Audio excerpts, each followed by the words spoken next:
Welcome back, guys. The time has come. So I forged big blades, I forged little blades, Damascus or pattern welded, sand my, a number of different things. But what I haven't done yet is what they call Canister Damascus, and that is where you throw a bunch of things into a steel tube or container, seal it up with an arc welder or some kind of welder, and forge weld it all together. So without further ado, let's get into it. First thing I need to do is make a cap for the end of this piece of tubing. It's 2 inches square, 1/8 inch thick. And the cap needs to fit down inside here about 1/4 of an inch so that we can run a welding bead around there. That's gonna give us the most security when this thing is at high heat and squished in the press.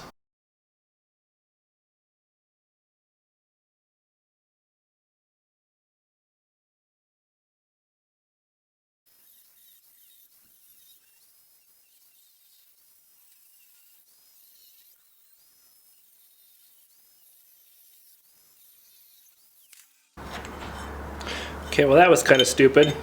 That's better.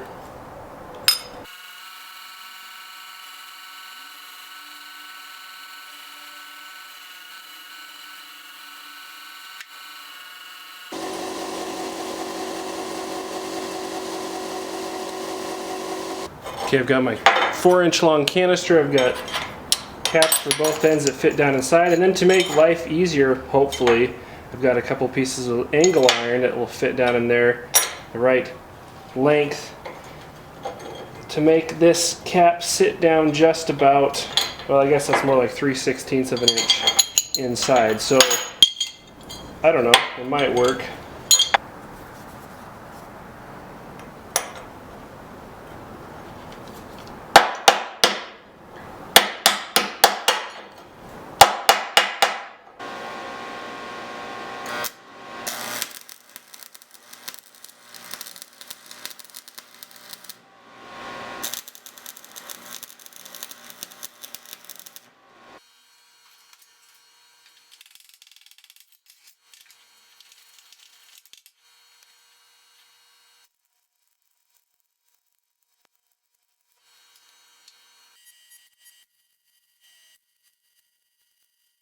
Okay, so we now have a can that's still rather hot and sealed on one end. And I had to build up a little bit on this corner here because I burned through the cap, but got it sealed up, not a problem. There is a little bit of a glob of a stalactite of molten steel down inside there that is sort of sticking up now. Probably can't see it, but it's making me a little bit sad. Not a big deal though. So the next step we need to do is something to keep the steel can from welding to the contents of the can. Now, this isn't absolutely necessary because you can just leave it as so and grind off the skin of the can after you complete your forge welding process. But if you want to, there's a couple different ways to eliminate that problem or that issue. Now, if you've seen canister welding before, you've probably seen guys use whiteout or a type of white paint, anything that contains a titanium oxide or something like that. I'm not sure exactly what it is, some kind of titanium derivative, and that disallows the contents of the can from welding to the can itself. And that seems to work just fine. I've never done it myself. What I'm going to do is I'm going to use some high temperature stainless steel foil to line the inside of the can here to create a barrier that's not going to allow that to weld. We're not going to be reaching the temperatures required to weld this particular alloy, which is very high chromium.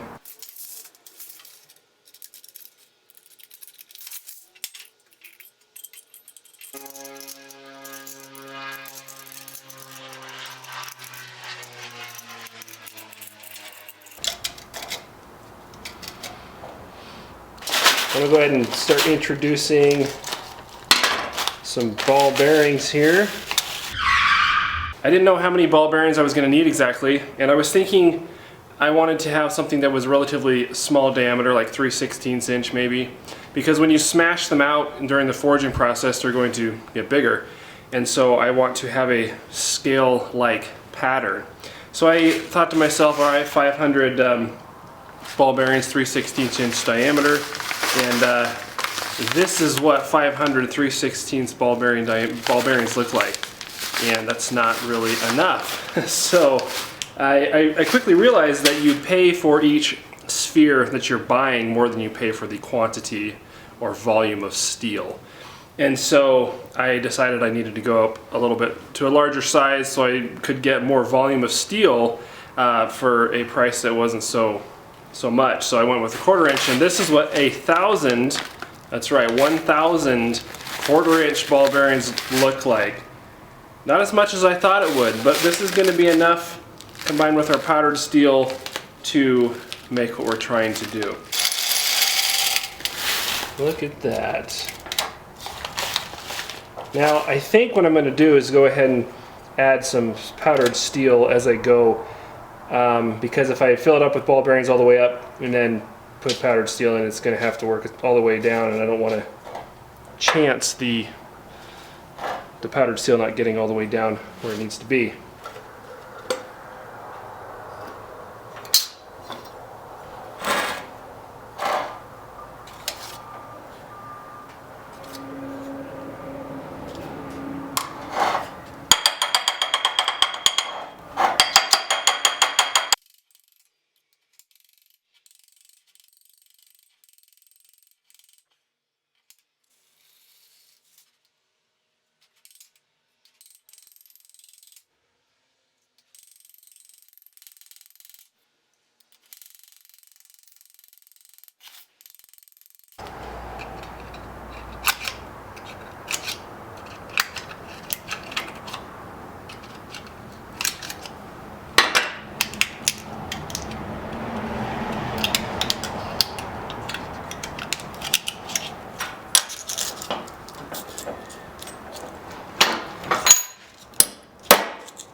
So we have, presumably, a nice solid billet here that's still quite hot.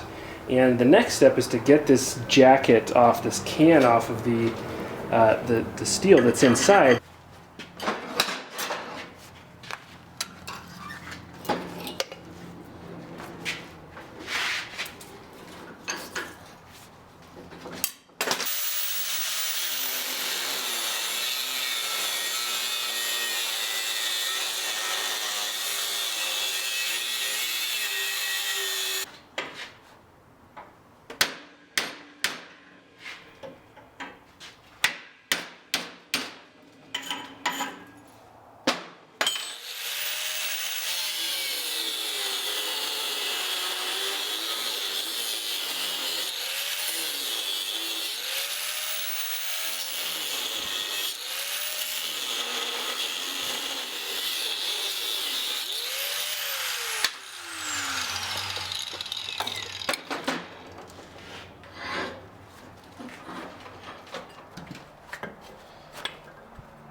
All right, got it out of the can. You can see that I've got some cracks here or voids. I think that's probably where there was a couple of ball bearings that didn't really have the opportunity to fully weld at that point, I imagine.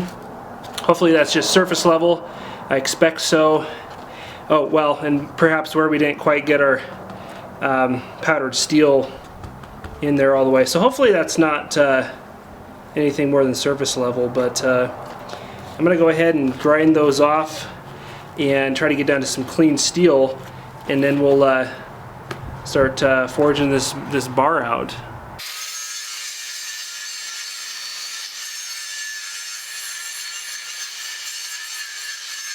I went ahead and ground all the surfaces off. Everything looks pretty good. I just got a handle welded on here. We'll go ahead and forge this bar out to something we can make a knife out of.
Alright guys, so we have a bar forged out, and I believe I got all of the little inclusions and stuff ground out through the drawing out process. So hopefully that's the case. We'll just have to continue forward and see if there's any more.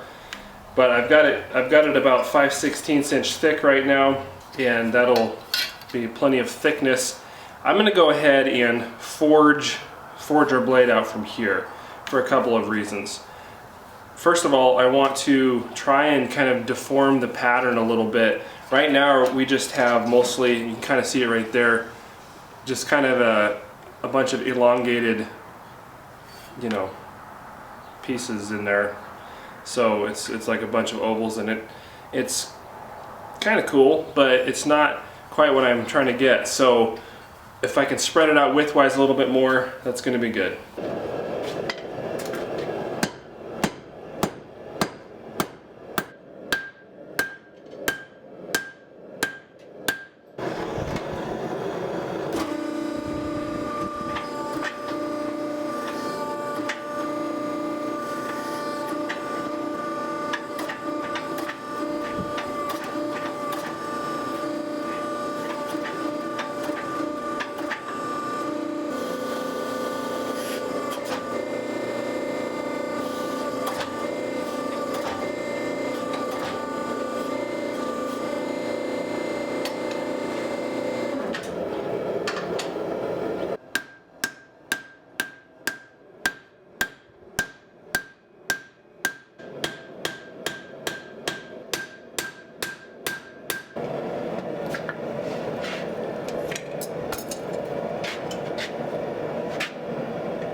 Alright guys, well that's in the kiln normalizing, very important part of the process.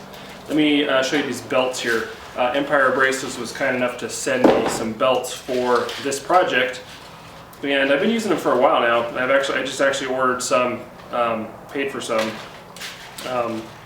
for other projects, and I really like their ceramic belts. They're the best ones that I've tried, and I've tried quite a few different ceramic belts.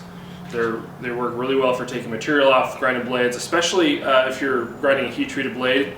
You need something that's going to cut well and keep your grinding as cool as possible, and these do that. And they last a really long time compared to every other belt that I've tried. So I've got some 40 grit, I've got some 80 grit ceramic, and then I've got some finer grit aluminum oxide for finishing grits and that kind of stuff. So do yourself a favor, get over to Empire Abrasives, click the link in the description below, use promo code FIRECREEK, all one word, no spaces. That'll get you 10% off. Help me out a little bit, appreciate it. Let's go back into it.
Alright, so we got this blade ground out on this blustery, windy day out there. Flat grind, got our nice convex grind right towards the edge there. Distal taper down to 220 grit, got the tang worked on. So we're ready to hand sand this thing, and that's going to be the next step. But before we do that, let's take a quick sneak peek at our pattern here and see what it looks like. Well, that is pretty cool, actually. So I went with the nickel content powdered steel for the sole purpose of exactly what we have here, which we've got these ball bearings that are going to edge nice and dark, and then that bright matrix, behind that or whatever. So it looks like you can kind of differentiate between the powdered steel and the powdered nickel that's mixed with the steel. So it's not actually like a nickel alloy. It's got nickel powder in with it. So that adds another depth of the dimension to it. So it'll be exciting to see what it looks like when it's all hand sanded out and ready to go, and then really etch it. Hey guys, thanks for coming along on this project. Stay tuned for part 2. If you like what you see on the channel here, I'd super appreciate it if you like, share, subscribe, leave a comment, all the stuff that helps make this channel actually grow and make this happen. So I appreciate it a bunch, and we'll see you on the next video.